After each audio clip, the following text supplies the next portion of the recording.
Bonjour à tous. Je voulais dire un mot sur en rapport avec la commémoration de la mort, la commémoration, je ne sais pas si c'est le mot, mais enfin l'hommage rendu à Samuel Paty, puisque c'est la date d'anniversaire entre guillemets de sa mort. Et pour ce faire, je voulais, j'avais déjà fait une vidéo sur le sujet en réalité. Mais là où je voulais un petit peu repréciser, c'est qu'en écoutant un petit peu les témoignages de tout le monde,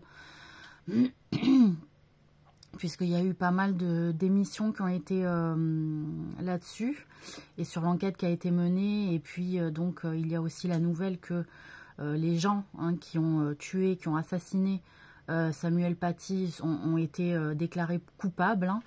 Donc voilà. Et j'ai écouté le témoignage donc de la sœur de Samuel Paty avec beaucoup d'attention. Et donc c'était très émouvant parce que sa sœur a parlé avec beaucoup d'intelligence, je trouve, et avec beaucoup de recul et de sagesse. Donc je voulais le signaler aussi. Et là où je voudrais revenir sur certains points qui me paraissent quand même très importants, et je ne pense pas les avoir cités parce que les idées elles viennent au fur et à mesure aussi du temps, c'est comme ça. Déjà, premier point,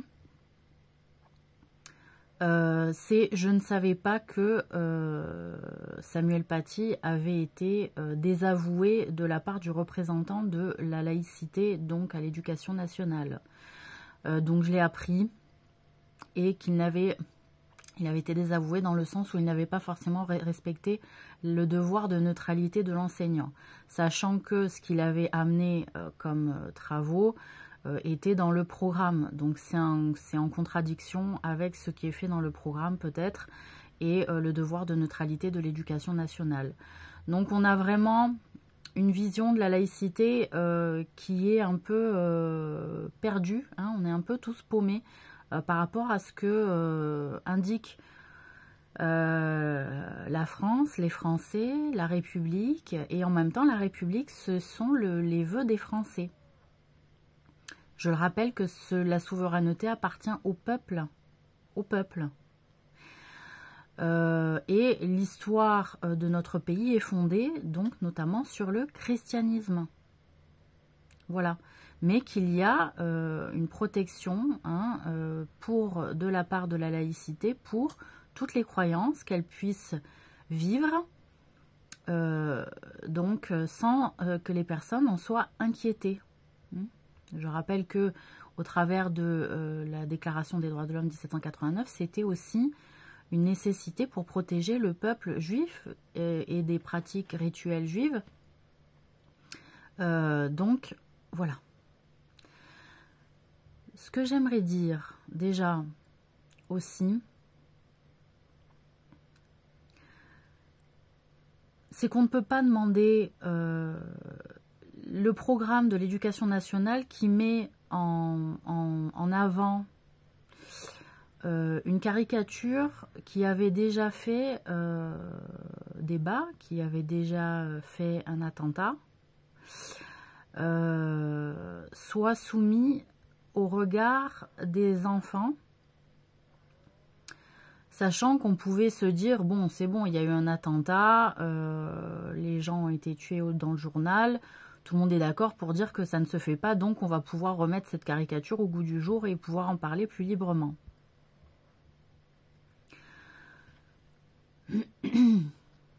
Ce qui a trait à la foi est de l'ordre de ce qui est du cœur.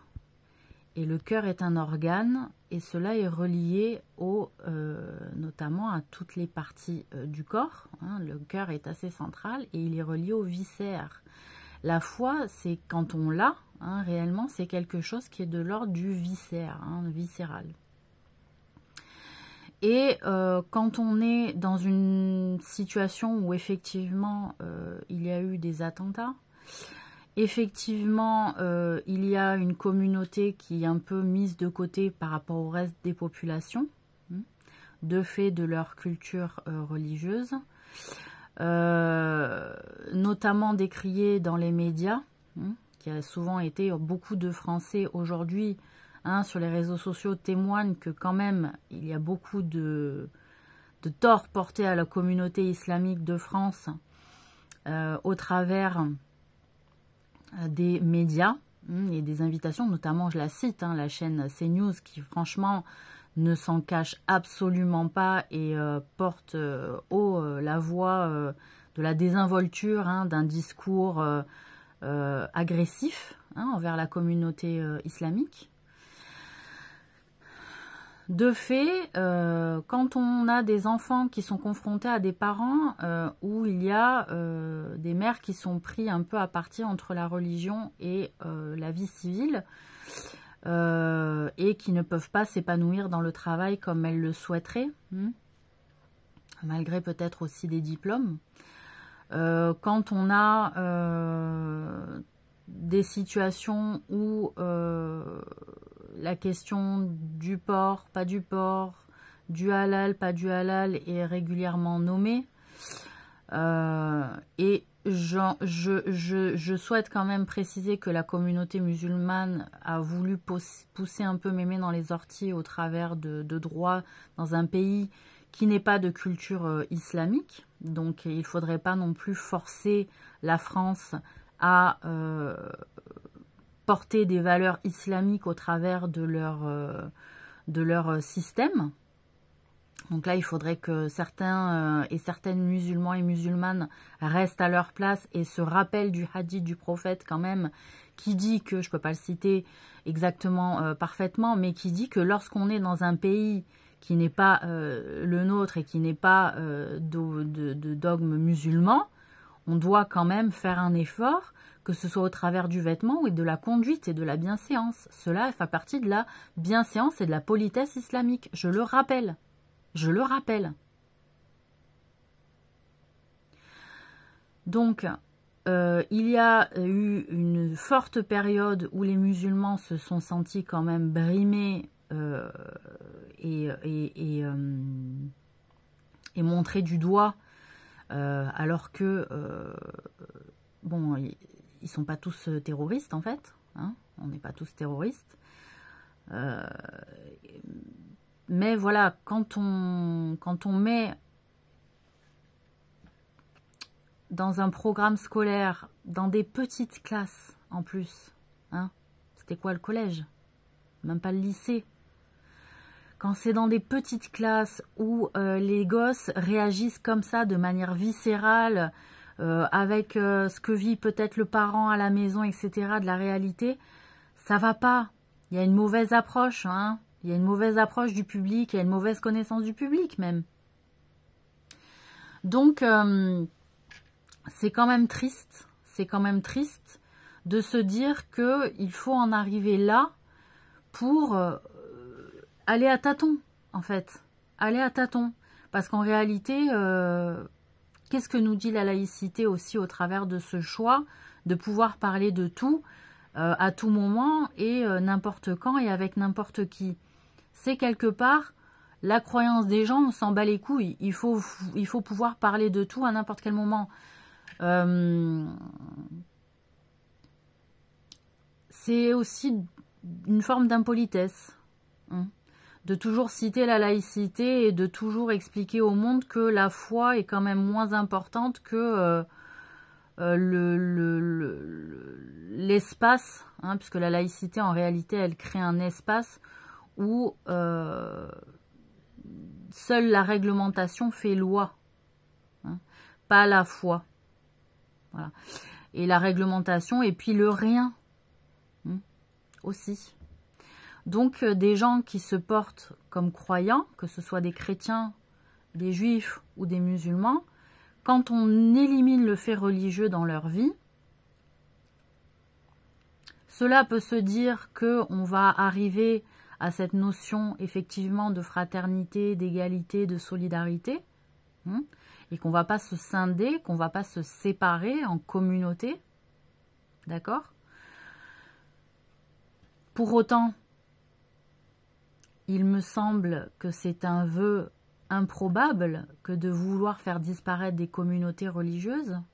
ça me semble improbable d'arriver à faire disparaître le fait religieux dans notre société et dans notre humanité. Si la France, si certains des républicains, hein,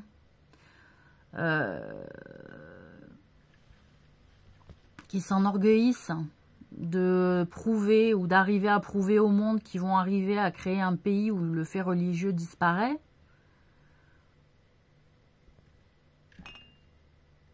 alors que la religion quand même a apporté du bien dans le monde et dans ce pays, je vois pas non plus qu'est-ce que la communauté laïciste, hein, c'est-à-dire faire disparaître le fait religieux de la société, hein, on peut en parler, apporte, puisque de toute façon, cela dépend des caractères individuels et personnels, que d'être solidaire, que de traiter équitablement ou à égalité les personnes en face de soi, et que d'être fraternel envers les autres. Et que en plus, lorsque des valeurs telles qu'elles sont énoncées dans la République, hein, c'est notre sponsor de la République, hein, ces 3 valeurs, elles ne sont pas portées dans les instances administratives et d'éducation nationale de notre système scolaire,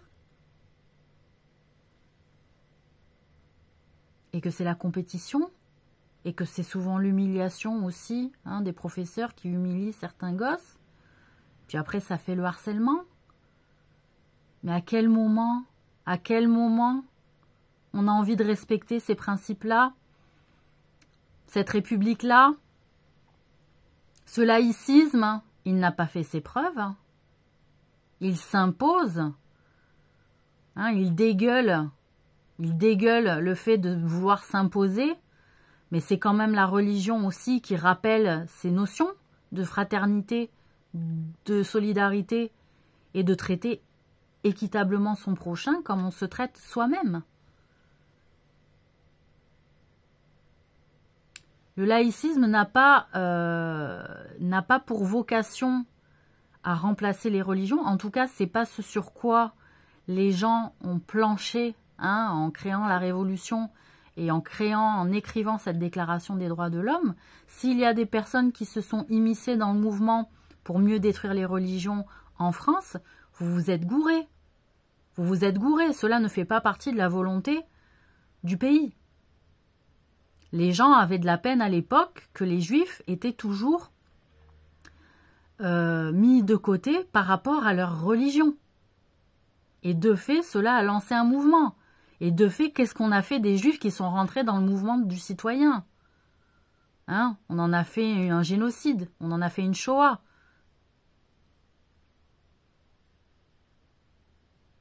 On en a fait une affaire Dreyfus. Les gens ne se présentent pas par rapport à leurs idées, par rapport à leurs valeurs. Ils ne se présentent pas honnêtement par rapport à leurs croyances et à ce qu'ils défendent.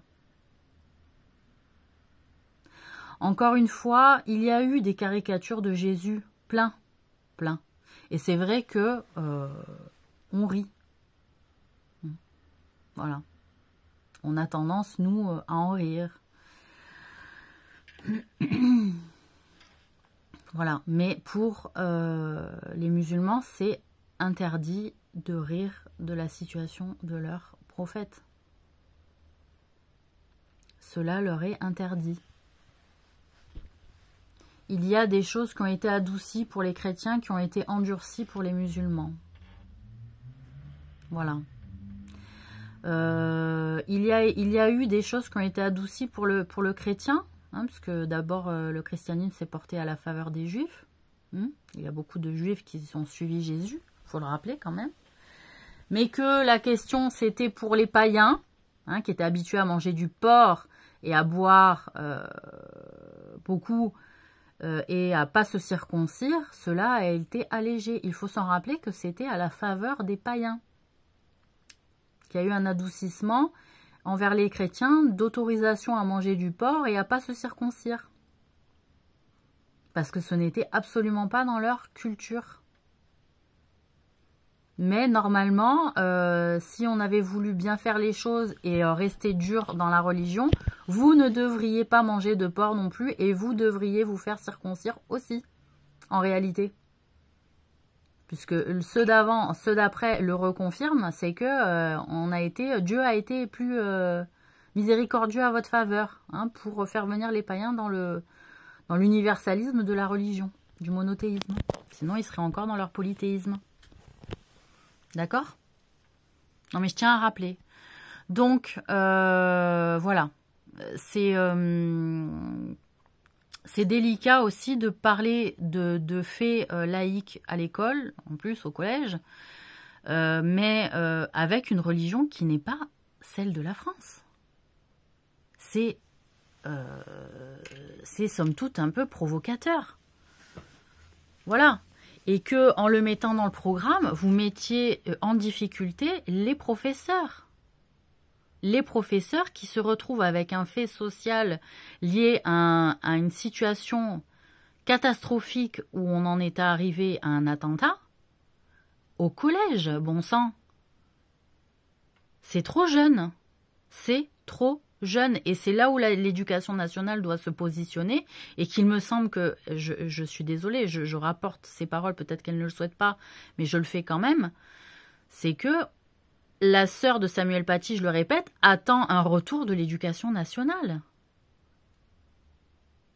Et que là où moi, je me porte, encore une fois, au conseil, hein, c'est de dire, êtes-vous sûr de bien respecter le public que vous accueillez chaque matin dans vos établissements?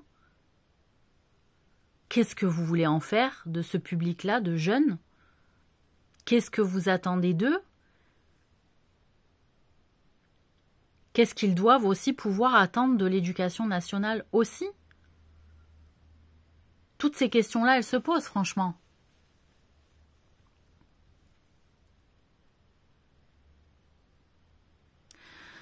Donc, voilà. À un moment donné, si la laïcité, c'est de dire, bon, le fait religieux, on s'en bat les couilles et on peut parler de tout et on peut rire de tout, eh bien, il y a des personnes qui ne le souhaitent pas et cela fait partie de la République et de la démocratie aussi. C'est-à-dire, la limite, elle est aussi à l'autre. Alors, évidemment qu'il était absolument nécessaire que l'acte d'assassinat soit condamné et rendu coupable. On est d'accord là-dessus. Il ne faut pas aller jusque-là. On peut aller voir le professeur et dire, voilà, cela me touche, cela me fait de la peine. Allez en parler. Mais monter dans les tours comme c'est monté dans les tours, c'est parce que le public n'est pas adapté. Et parce que le public islamique a été malheureusement extrêmement montré du doigt et pendant plusieurs années d'affilée. Moi, je suis témoin des médias. J'ai regardé beaucoup les médias. Et je peux vous dire, ça nous a fatigués. Ça nous a fatigués. Et je peux vous dire qu'avec le nombre d'agressions dans les médias sur cette question-là, de l'islam, du voile, etc., on s'en sort pas. Je dis, je sais même pas comment il n'y en a pas plus des fois, parce que franchement, c'est horrible. Ça a été horrible d'être montré du doigt comme on a été montré du doigt. Donc, voilà. Hein. Il y a une évolution aussi à faire. Il y a des prises de conscience qui doivent être faites aussi, je pense, à tous les niveaux. Et je dis pourquoi il n'y a pas... Je me dis comment ça se fait qu'il n'y ait pas eu plus, parce que avec les couillons, hein, de la ville, comme il y en a plein, je me dis avec le nombre d'agressions volontaires, hein, et assumées dans les médias, je me dis, mais putain, le média, il va péter à un moment donné, c'est pas possible, avec le merdier qu'on se tape. Donc, quelque part aussi, ça joue de la provocation pour montrer que quoi, on n'est pas un peuple éduqué, on n'est pas une communauté qui sait vivre en démocratie, qui connaît le vivre ensemble, qui sait partager la vie avec des chrétiens, qui sait partager la vie avec des athées. Parce que j'ai pas envie de dire laïque pour dire athée. Athée, c'est un athée. Un laïque, c'est un laïque. C'est celui qui prend le vivre ensemble dans la bonne entente avec toutes les croyances. C'est ça le laïque. Voilà, donc le devoir de neutralité, c'est parce qu'il y a une multiplicité de profils en fait à l'intérieur de chez nous, à l'intérieur de notre pays. Il y a des bouddhistes, il y a des chrétiens, il y a des évangélistes qui sont pas pareils que les catholiques. On a des témoins de Jéhovah. On a des musulmans soufis, on a des musulmans salafis, on a des musulmans frères musulmans. On a des musulmans hein, qui veulent pas faire partie d'un groupe. Voilà. Donc à un moment donné, qu'est-ce qu'on fait? Voilà. Bah du coup, il y a eu la laïcité pour dire on arrive à vivre tous ensemble, mais évitons de nous attaquer les uns les autres aussi. Voilà, ça aussi c'est ce que je souhaite rappeler. Évitons de nous attaquer les uns les autres. Si on est sur le vivre ensemble, on reste dans un esprit de neutralité et donc de non-jugement. En fait, de l'autre, de non-jugement de l'autre. On ne se juge pas. Voilà, je dis pas que ta religion elle est moins bien que la mienne. Je suis laïque. Je ne dis pas que ta religion est moins bien que la tienne. Je te respecte dans ta croyance et on va parler d'un autre sujet parce que je suis laïque. C'est ça être laïque. C'est ça être laïque, c'est pas être athée. Hein, c'est pas dire voilà moi je crois pas, il faut être laïque, donc plus de religion et donc le fait religieux disparaît de la société. On enlève les croix, on enlève les trucs, on enlève les machins, mais qu'est-ce que c'est que ça? Donc il y a plus d'intelligence quoi. Après on nous fait passer pour les couillons du service. Mais attendez, c'est vous qui savez pas vivre ensemble sans voir des signes distinctifs religieux, ça je sais pas, ou vous faites des réunions et des rituels où vous vous montrez des sites religieux et en même temps vous faites enculer pour que cela vous dégoûte. Je vais vous parler clairement hein. Parce que ça existe, hein. Des réunions rituelles où ils se font du mal et en même temps ils se montrent des images pour détester l'image. Je sais que ça existe, hein. D'accord? Donc arrêtez de nous expliquer que les gens qui sont en aversion vis-à-vis de choses, il y a des trucs, ça vient d'eux-mêmes. T'as envie de dire, attends, qu'est-ce que t'as fichu? Qu'est-ce qu'on t'a fait?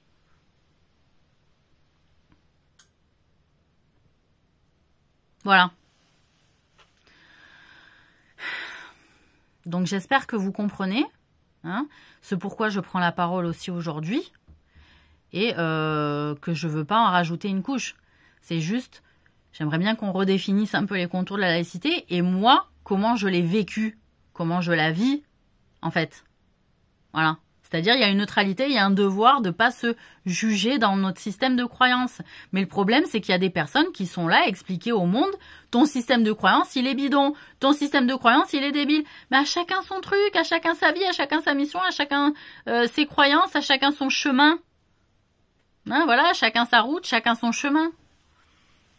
Donc voilà, à un moment donné, c'est pas par le biais aussi peut-être hein, des caricatures de prophètes qu'on va apprendre ce que c'est la laïcité à l'école, au collège enfin. Voilà, c'était une idée idiote, c'était idiot. Donc les adultes, il faut qu'ils se remettent en question par rapport à ça aussi, je suis désolée. C'est trop demandé aux gosses, c'est trop leur demander. Voilà. Surtout pour parler d'une religion étrangère à la nôtre. Donc c'est compliqué. Toujours en essayant de vouloir pointer du doigt qu'il y a une communauté à cause de la religion, elle ne peut pas vivre en démocratie.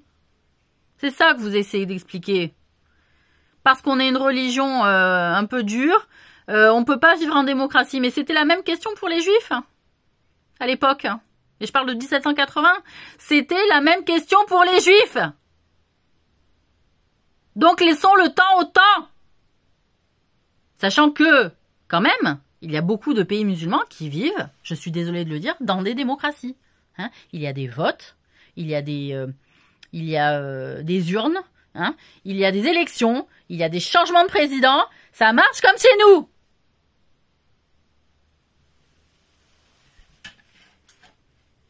Et que dans leur pays, ils vivent avec des juifs et des chrétiens. Et qu'il n'y a pas d'attentat chez eux. Hein, qui vivent avec des coptes. Aussi. Et que sûrement, il y a des athées aussi au travers dans leur pays. Voilà. Donc arrêtez de nous faire croire hein, qu'il y a toujours des gens qui veulent s'en prendre aux chrétiens. Là, il peut y avoir des manipulations, moi ce que j'appelle organiques, hein, liées à des associations, à des ONG aussi, il faut le dire, et à des groupes politiques miliciens qui s'insèrent dans des pays aussi et qui se font passer pour, hein, comme nos bad blocs là, Black Bloc. On ne sait pas qui c'est derrière la cagoule et on ne sait pas à quel groupe ils appartiennent, ces cons-là. Voilà. Donc, attention à tout ça. Attention à tout ça. Voilà. Donc non, la communauté musulmane, elle est capable de vivre en démocratie, voilà. Et que, malheureusement, la laïcité veut un devoir de neutralité, et donc pas pointer du doigt une communauté plus qu'une autre, comme ça a été le cas, encore une fois, pour les juifs pendant des siècles. Donc maintenant, c'est les musulmans. Soi-disant, on est tous derrière les juifs, on est tous pro-israéliens, on est tous convertis au judaïsme en secret, etc. Tu sais, maintenant, ils ont tous tourné leur veste, là. Parce qu'il y a un intérêt, en fait, anti-musulman, encore une fois, ou je sais pas quoi. Ou juste pour une histoire de pognon, encore. Donc ça me fait marrer. Hein? On peut pas se passer du fait religieux. On l'a déjà fait. Ça a déjà été fait en URSS, hein, à l'époque. En ex-URSS, ça a déjà été fait. Voilà, le fait religieux, il a disparu. Les signes religieux, ils étaient tous enlevés. Ça a duré 50 ans et puis basta. Voilà, après, tous les gens, ils ont dit, bon, ça y est, classe, on a envie de mettre nos croix, on a envie de mettre nos foulards, on a envie d'aller à l'église, on a envie de revoir nos prêtres, etc. Ils voulaient revenir aux faits religieux dans leur société. C'était trop.